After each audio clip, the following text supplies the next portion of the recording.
All right, if everybody wants to turn their cameras back on, we'll get started here in just a minute.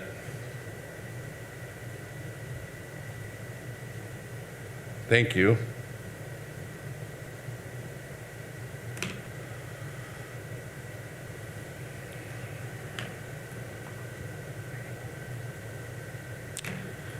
All right, I'd like to welcome everyone to our press conference today, our COVID press conference. We've got a lot to talk about today. We're joined by Kim Finch and Jay Dale from Kosciuszko KCH, Kurt Carlson from the Bowen Center, Commissioner Carrie Groninger, Dr. William Remington. Like I said, got a lot to talk about.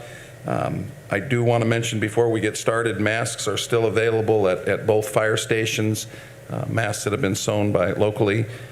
They're local masks, so all good. They're available at the fire stations. As we move into this today, I know you've all probably heard, but the county has stayed orange.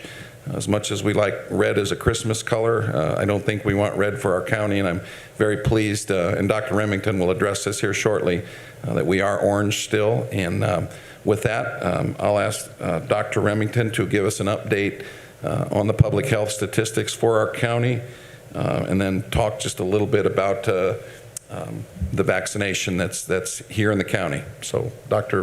Remington. Well, thank you, Mayor, for asking me to participate today.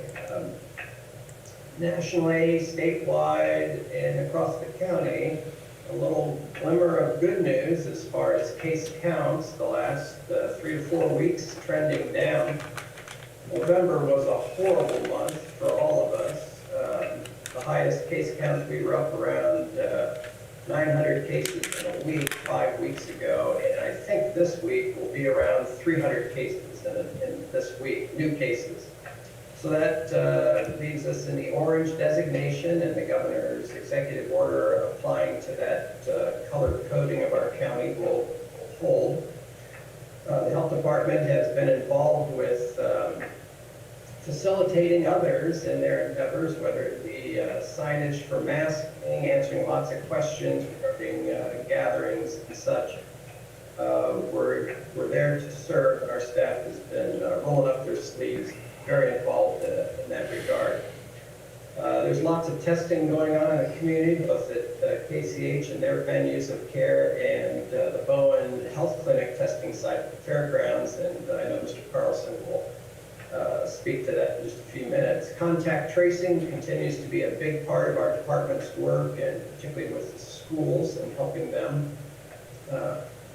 We're hearing that it's just a lot of friends and family gatherings. So, it's not necessarily big events or a single solitary event leading to cases.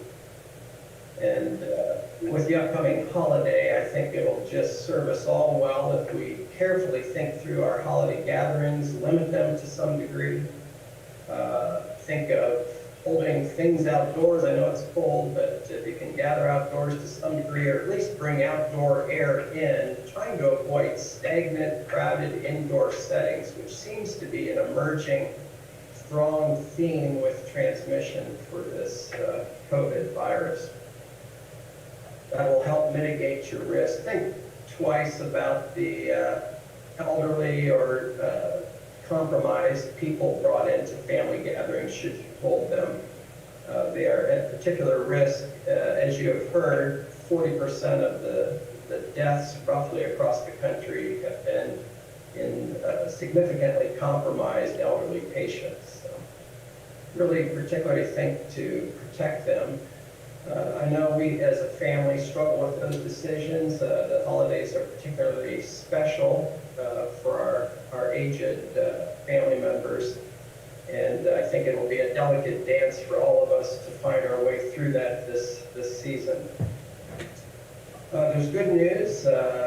Therapeutics are available. There are 50+ infusion sites across the state for monoclonal antibody use. This is applied to outpatients, not critically ill. And I'm happy to say that KCH is one of those infusion sites. So if you are positive with a COVID case and you know you are a high-risk individual, please speak to your physician or your physician provider or nurse practitioner provider at a clinic to see if you may apply for a monoclonal antibody infusion. The big news, of course, is COVID vaccine, and I was excited, along with other healthcare workers, to receive my dose on Saturday at KCH. KCH is one of 50-plus sites across the state delivering COVID vaccine to healthcare workers during the earliest phase of delivery of the vaccine. It was a really slick clinic, I'll just say. And as I sat my 15 minutes after the vaccine to make sure there were no immediate complications, I couldn't help but just feel the optimism in that little waiting room with the other healthcare workers who had received their dose. You know, these are people who watched bad cases, they've heard bad stories, and this is just such a positive step. That really impressed me. It went well, and a little slight soreness in my arm, maybe a little achy the day after, really hard to say. Well-tolerated vaccine. It is the Pfizer product. It does not go in your arm at minus 80 degrees centigrade, I'll just tell you that. It is warmed up, and it didn't freeze my arm into an ice ball at delivery. It's a very safe vaccine, great efficacy, and I think we have the right process to hear of adverse events, both nationally and internationally. And that'll be key. This was a carefully studied vaccine, close to 40,000 patients in the studies. Great efficacy, as I mentioned. So we're just very fortunate to live in an age where just a year after identification of this novel respiratory pathogen of some great aggression, that we now have an effective vaccine, just amazing. We have more products in the pipeline. The Moderna product has been approved and will be out very briefly. And we'll have others coming. I think what we need is some simpler products so we can do easier vaccine campaigns in the later phases. But we're very thankful for the products we have now. Next week, long-term care facilities will be immunized through either CVS or Walgreens, going directly to their sites. And I believe they'll be using the Moderna product for that. So that's really optimistic. Stay tuned. There'll be broader groups immunized in the weeks ahead. In January, I think we'll be pivoting into phase 1B, which will include people 75 and older, as I understand it, and a broader set of critical infrastructure workers. All of this is very dynamic. It all depends on the supply chain of the vaccine and the allocation of the available supply of vaccines. But that's really great news. So I would ask for the holidays that we really think through our gatherings carefully, reduce them. And they are the topic in our contact tracing findings, as I mentioned. And think of vaccinating. COVID later for sure, but think to get a flu shot if you haven't had one yet. We don't need a heavy footprint from seasonal influenza intermingling with the very, very heavy footprints from COVID this winter. So flu shots make a difference.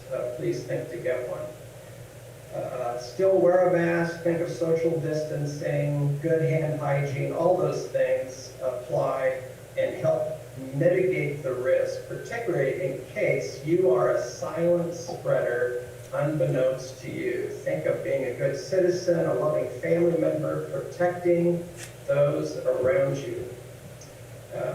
Much to be thankful for, and holiday blessings from the health department. Thank you. Thank you, Dr. Remington. Appreciate that. We've got a few questions here. I think what we'll do is we'll get through our lineup and then we'll come back and ask those questions if they maybe haven't already been answered as we continue. Before I turn it over to Jay Dale from KCH, I know we're joined by Kim Finch today, who was very close to the vaccination clinic and who had an opportunity to be on the ground as those first vaccines in the county were being administered. And Kim, just wondering if you could share a little bit what you've seen as far as the ease of the process and how it all went. Sure. So we received 975 Pfizer vaccines. We have already administered a little over 500, so that's pretty phenomenal. We did a longer clinic on Friday just to be able to extend to some people, and then we went to 8-hour days. It has been very, very efficient. Dr. talked about that. So, and we're hearing very, very, very good outcomes. So no anaphylactic reactions. We have heard a few people have experienced flu-like symptoms for about 12 hours after they received the vaccine, but those people are by far a minority. Most people have a little bit of a sore arm, and that's it. So that's pretty positive. Great. Well, I appreciate it. I think there was a mention. How many vaccines have you all administered since last Friday? 500. 500. Okay. Uh-huh. All right. We will be getting 500 doses of Moderna either today or tomorrow. And that's will still be applied to healthcare workers, correct? The people who are getting it now will pretty much get that first Pfizer vaccine. So we're going to extend to make sure that those people can get their second vaccine. It's really important to know whatever vaccine you start out with is the vaccine you have to finish with. So if you're getting a Pfizer vaccine for your first shot, you'll get a Pfizer vaccine for your second shot. And then the same with Moderna, first shot, second shot. So we'll roll that out sometime next week. We'll see what that looks like on how many vaccines we have left and how we're going to do Moderna. Gotcha. We found out yesterday we were getting it. Great, great. And that's a good point. This current iteration of vaccine, the Pfizer and the Moderna, both require that you be followed up with a second booster, if you will. So. Correct. And one thing that we're doing at the clinic is we're setting those people up for their second vaccine before they ever leave. We're asking them to take a screenshot of their appointment so they don't forget, but we'll call and remind them as well. So they're all set up for the second vaccine, so that's not anything that somebody will have to do on their own. Great. So the first 500 went very well. Very well. Great, thank you. All right, and also from KCH, Jay Dale. Jay, good to see you. Want to weigh in here on how the hospital has been faring? You bet. Thank you, Mayor, for allowing us to join your call. It is, we are seeing actually most recently a good drop in the number of hospitalized cases coming through, and that's a very good sign. I'm hoping that it becomes a trend. I think it follows the positivity rate that Dr. Remington spoke about in the past. And we're down about less than 50% of the total number of COVID positive patients in the hospital that we experienced at its peak back in mid-November or so. So that's a very good sign. And I'll tell you, I am tickled pink that it didn't go higher after Thanksgiving, because I think, we were all wondering what the gatherings of Thanksgiving would bring in terms of the positivity and the potential hospitalizations. And what apparently happened is that, based on anecdotal information more so than pure data, because it's based on conversations that we've had with a lot of people, is that a lot of folks decided to have smaller gatherings and really, pay attention to the guidance that was given both nationally and locally. And so I think that really helped, and I'm hoping that we can continue to do that, because I think that may be a key to limiting the exposure, which of course leads to potential hospitalization. So I'm really happy about the direction that we seem to be going as a community, and that people are aware of what they need to do. I think that's a very good sign. Great, great. Well, I certainly appreciate that. And again, I think we may have a few questions here for you. Let's switch to Commissioner Carrie Groninger. Carrie, appreciate you joining us this morning. I know the county's done a wonderful job at the health department, and I know there's some questions potentially about education and making sure that a lot of our local businesses are trying to comply with the restrictions. Carrie, good morning. You want to comment on that, please? Yeah, sure. First of all, I guess I'd like to start by just saying thank you to everybody here in the community and how I really feel as though we have pulled together and trying to follow and do the steps that we can do individually to help slow the spread or do our part here, and just your patience, through all this, patience and understanding. This has been a difficult time for us all, and it's a moving target. So, we're constantly trying to adjust and pivot to what new things happen out there, but I'm super excited to see some of these positive signs that hopefully we've peaked and headed down the other way, but not that we want to get too excited and stop being vigilant in our protection. So, but as far as from the county's perspective, our health department's continuing. We've reallocated some resources, continuing to meet with businesses and restaurants to just to help educate them and help them how they can stay open and serve safe. As well as, if we do get a complaint, we'll stop out and visit, but we're here to help. We're not here to be the heavy hand. We're here to try and educate them and help them, still continue to stay open and serve our community here. So, from that, I guess I would just encourage everybody to just continue to practice. I think we had that acronym of MASH that we were using there for a while, that social distancing, masking, avoiding crowds. Staying home if you can, if you don't need to get out, and washing your hands. Some simple things that are pretty easy to do. If we can all do our part, hopefully we can continue to see these numbers decrease. Great.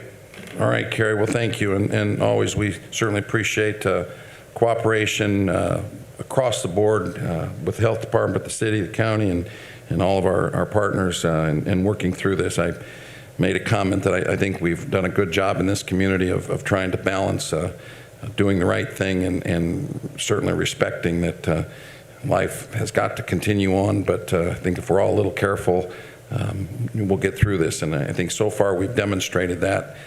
Just know that I'm sure we got a few more months ahead of us. We're going to have to stay very, very vigilant. So, but thanks again so much for county and all that you're doing. So appreciate that.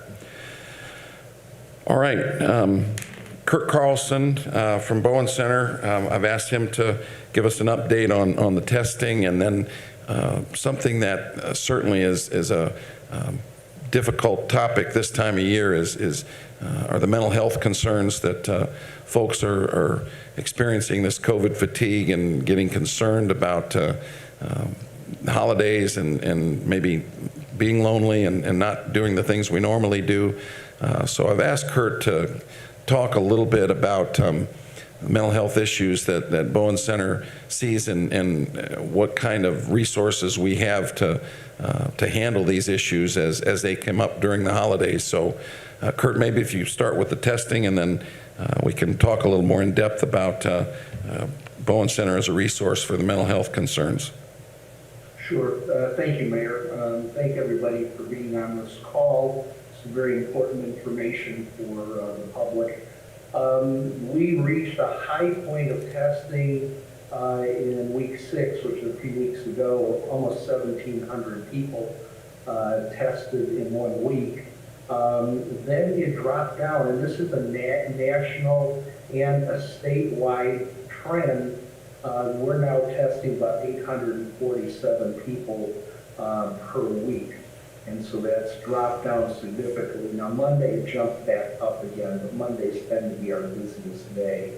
So I was glad to hear Dr. Remington talk about a positivity rate that still keeps us in the orange instead of going into red.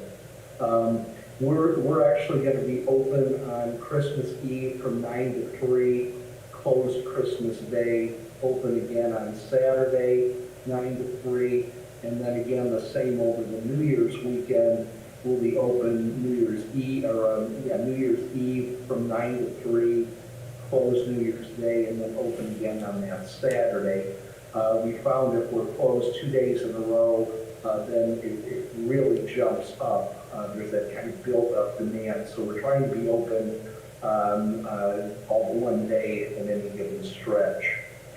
Interesting, maybe I'll make a comment about the vaccinations. I have a number of staff at Bowen Center who fit into that category 1A as those really on the front line, many of my nurses. And I've asked that they share their experiences.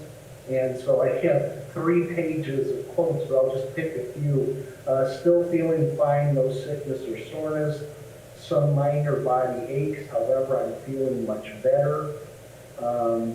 It's discomfort with some stiffness in my shoulder, a little fatigue, but no other problems. Felt sort of like it was a tetanus shot. I had no other reactions. Honestly, this was an awesome experience. It was really simple and amazing. So these are my staff. These are the people who went to KCH or one of the other testing sites in the county where they live. And so I'm in like that third category, or I'd be right up front getting a shot. And I don't want to get in front of somebody who needs that shot more than I do. Those people are on the front line working in the emergency rooms or in the community. And so I'll just have to wait my turn, but I'm anxiously awaiting that opportunity. Some things about mental health and adjustment. This holiday season is often stressful in the best of times, and these are certainly not the best of times. And so when you look at all the impact that this COVID pandemic has had, it's really restricted our movement and our travel. You can't see your family or your loved ones or friends as much as you would like to or maybe previously have. Maybe you've had a loss of income in the family. Maybe you've had a loss of loved ones in the family due to this. And, my congratulations go out to the school system for doing the very best they can with this roller coaster ride that they've been on of being open and e-learning, open e-learning. And it's very stressful for parents who are now the teachers of those children at home. And just the uncertainty of things. We all, like to have a clear understanding of what's going to come next, and I don't know that we do. So in addition to just the normal natural holiday stress that we have, this is the effects of the pandemic and the fatigue that we're all facing. And so I think we all need to be very intentional if we're feeling down or anxious or just really insecure, is be intentional about setting out some time each day to do something that you find joyful, pleasant, relaxing. Just do it for yourself. You have to be there for the others in the family, the others that you care for, kids, spouses, other family members, but be very thoughtful of doing at least something every day that you find pleasure. Also, find somebody that you can talk to. Share your feelings openly. Be real honest with others, but first of all, be honest with yourself. Kind of explore what is going on, what is troubling you, what's frightening you, what is making you anxious or depressed, and try to get to the core of that so you have some understanding. Because once you have the understanding of what it is that's troubling you, you're better able to see a course of action to then maybe remedy that or reduce that.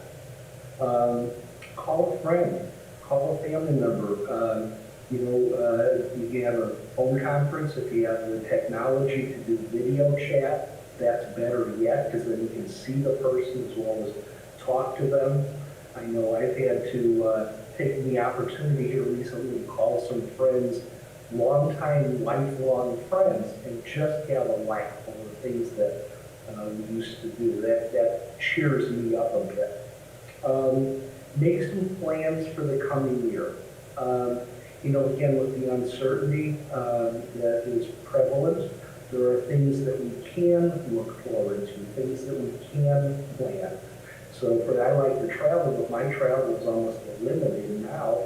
So instead, doing some outdoor camping in an RV, of course, because the weather's getting cold. But just find things that you can do, can plan something to look forward to. Get some rest.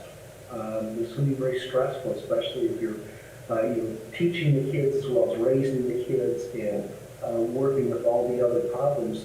You may just need to relax a little bit and get some rest. Exercise. So many times we just sort of neglect our own body, and I think we should be mindful about intentional exercise, regular routine exercise. And getting outside. I think just getting some fresh air sometimes helps. Bundle up and take a walk. I think the governor talked about go get lost in the woods for a while. And I think that's good advice. And if all that just starts building up and building up, then Bowen Center does have resources. Our offices are now all open.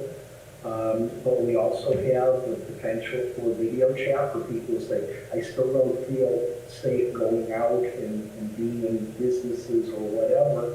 Then they can still call in, make arrangements, schedule appointments for video connection, or telephone services if you don't.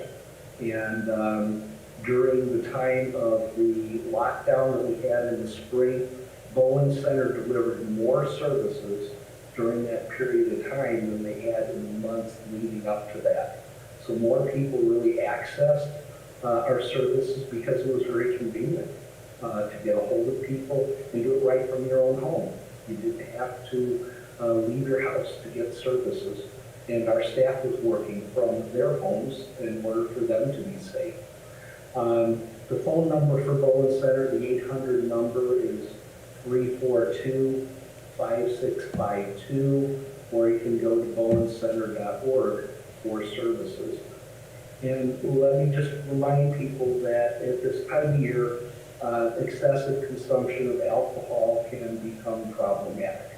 And so you don't want to use that as a solution to deal with the stress that you're facing. And again, if your family or you are struggling with problems with substance use, we have services for that too. And there are also other hotlines. If Bowen Center doesn't appeal to you, there are other hotlines that you can call, and there are plenty on the website, and we can also direct you to those. So Mayor, I think, any questions?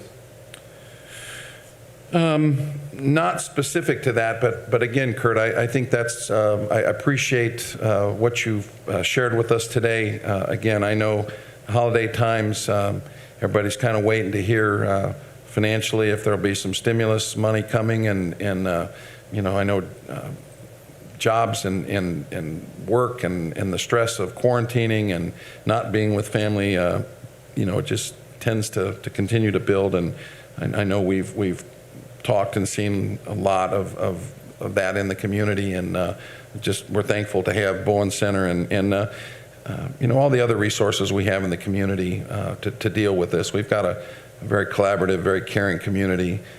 I think one thing that struck me when you were talking, you're talking about potentially telehealth visits. It's also a good telehealth visit is to FaceTime your friends and families that you can't be with, and carry on that way. It's a good, safe way to do it, and I know we really need to reach out again to try and avoid some of that loneliness that is going to occur at a time where we're used to being together. So thank you again. I do have some questions, and I think Amanda, you're on the call. If you want to start, Amanda Bridgman from Times Union.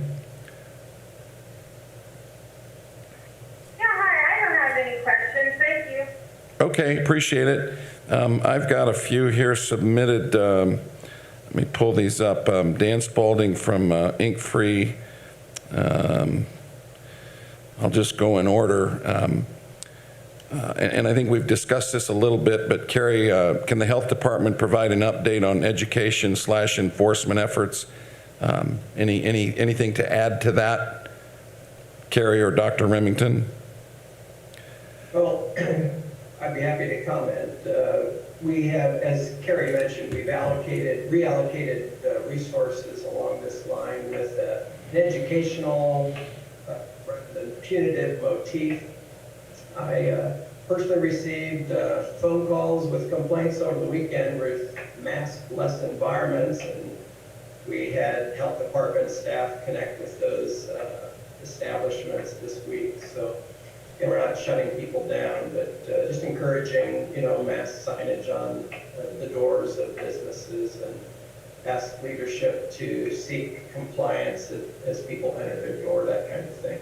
It still has a place. Eventually, we'll get there where these mask-full days will be in the rearview mirror, but I don't think it's now. There's just a lot of concern for surge capacity post-holiday, and I think we need to respect the experts saying that. So, but we're engaged with that educational motif at the health department. All right. And as long as you're on, and again, I think we've discussed this a bit, but I'll ask the second question. Quote, we realize low-risk people won't have access to the vaccine for a few months, but how will they know when they can qualify, question mark, any idea, question mark? Yep, I've been hearing that question from my patients all week, and I do not have a quick answer for you other than it will be in a public messaging format of some kind. Right now, healthcare workers, frontline workers are receiving invitations to sign up with an email link either from their licensing board or from their employer. So when we get to the general population phase of this, the way to message you will be different than that. The way you'll be invited to get vaccine will be different than that, I'm sure. I do not know how exactly that will roll out. The State Department of Health is who we are looking to and listening to their guidance quite a bit.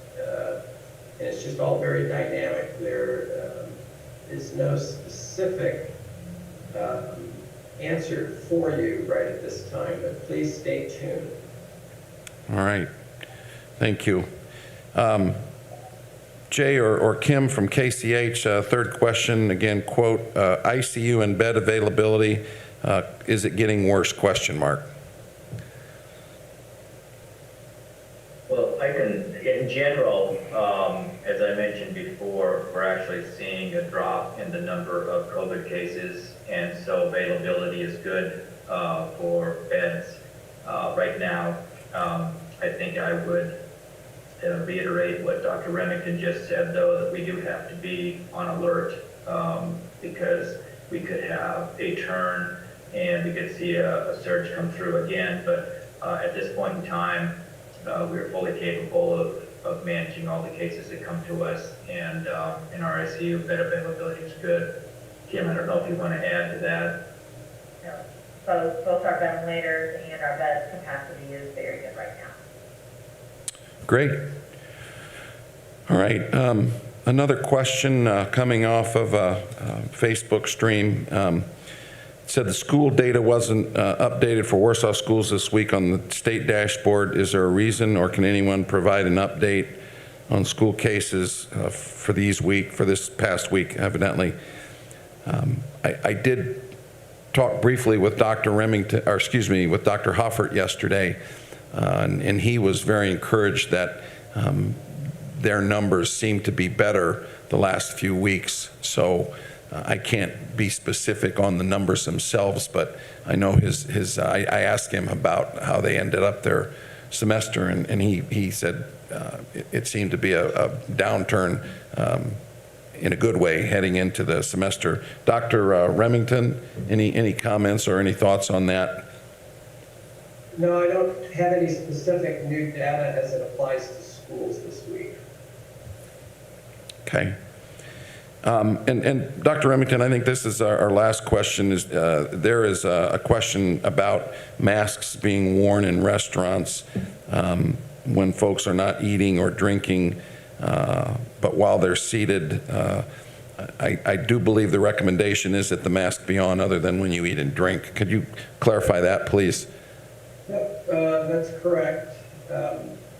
Again, this is a respiratory spread virus, and asymptomatic spread has been a dominant understanding in recent months regarding the spread of this efficiently spread virus. So the more you wear a mask, the more you inhibit you innocently shedding the virus to those just 2 feet away from you across the table. So I'll just leave it at that. Masks do make a difference. It's not perfect, but it mitigates the spread of this very contagious respiratory virus. All right, great. Are there any other questions or comments before we finish up here?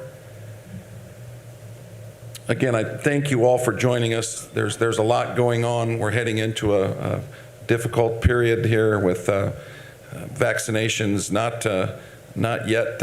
It's going to take a little while to get those rolled out. Let's leave it at that. But again, there is certainly hope. I know our numbers gave us hope this week. But please continue to wear your masks, stay distanced, keep your visits to yourself, if you will.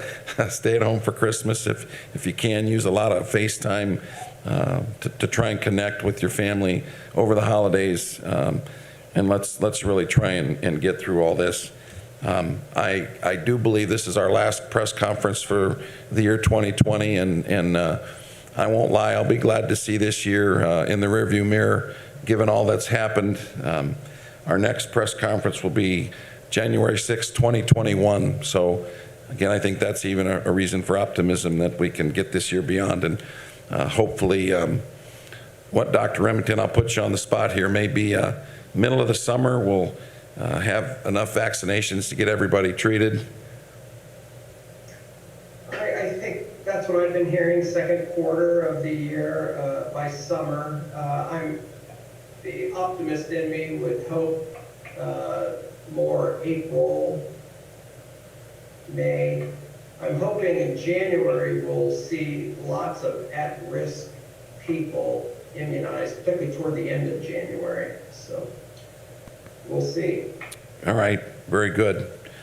All right, well, thank you all for joining us today, and we appreciate being able to get the message out. Again, thank you all for doing your part. Have a great holiday, and we'll be back in 2021. Thank you.